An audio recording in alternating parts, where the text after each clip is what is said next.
Hello everyone, কথা ধারাবাহিকের আজকের পর্বে দেখবেন যেহেতু চিত্রাকে অগ্নি হাতে নাতে ধরে নেয়, তাই বলে তুমি গ্লাভস পরে কি করছিলে মেজমা।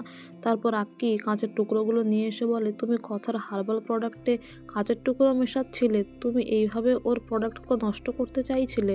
তারপরে অর্ণা বলে মা তো ক্ষমা চেয়েছিল, বলেছিল তেমন কিছু করবে না, তোরা কেন মাকে এরকম অ্যাকিউজ করছিস। কথা বলে আচ্ছা তুমি কি করে জানলে মেজমা গ্লাভসগুলো কোথায় থাকে।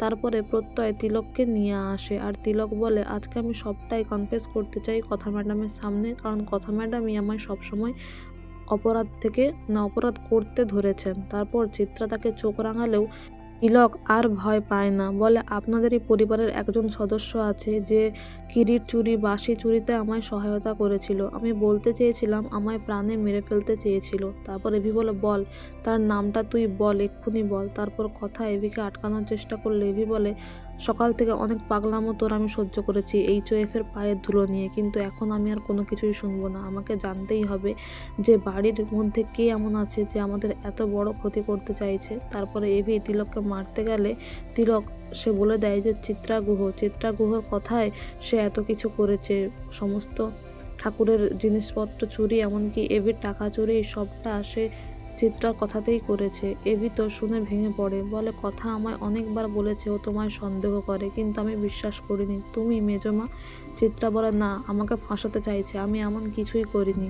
তখন কথা বলে আমি তো জানি আমার সন্দেহটা ঠিক, কারণ তুমি পুজোর দিন ঝাড়বাতি ফেলতে চেয়েছিলে জুনির মাথার ওপরে, এমনকি ভাসানের দিন মায়ের দিকে গাড়ি এগিয়ে এসেছিল, তার পিছনেও তোমারই হাত।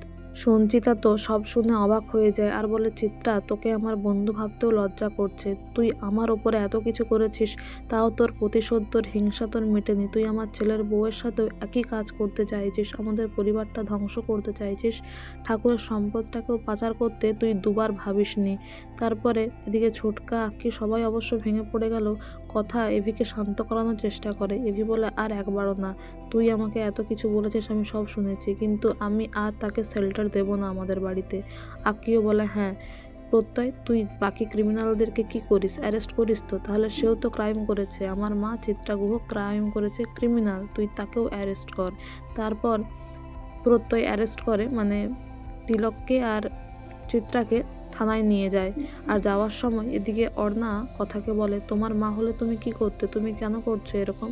কথা বলে আমি কিন্তু আমার বাবাকে কখনোই ক্ষমা করিনি অর্ণা, অপরাধটা অপরাধী, তাকে শাস্তি একদিন না একদিন পেতেই হবে। আর এদিকে এভিও যেহেতু চিত্রাকে আর বাড়িতে রাখতে চায় না, সেও বলে তাকে চিত্রাকে নিয়ে চলে যেতে বলে প্রত্যয়কে। এদিকে প্রত্যয় যখন তিলককে আর চিত্রাকে নিয়ে যায় সেই সময় চিত্রা বলে পারলে নিজেকে বাঁচিয়ে কথা কলি গুহ, আমি কিন্তু কাউকেই ছাড়বো না, আমি কিন্তু সবটাই শেষ করে দেব। এদিকে কথা বলে নিজের মনটা সাদা করো মেজমা, তোমাকে এই অবস্থায় দেখতে আর ভালো লাগছে না। আগামী পর্বে দেখবেন অর্ণা বলে তুমি কোনো লয়ারকে চেনো মা।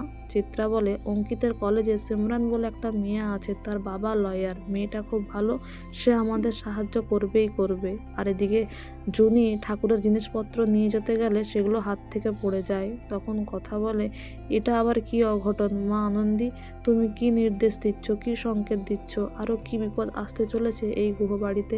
তো বন্ধুরা, এই ছিল আজকের কথা ধারাবাহিকের update. Thank you for watching the video.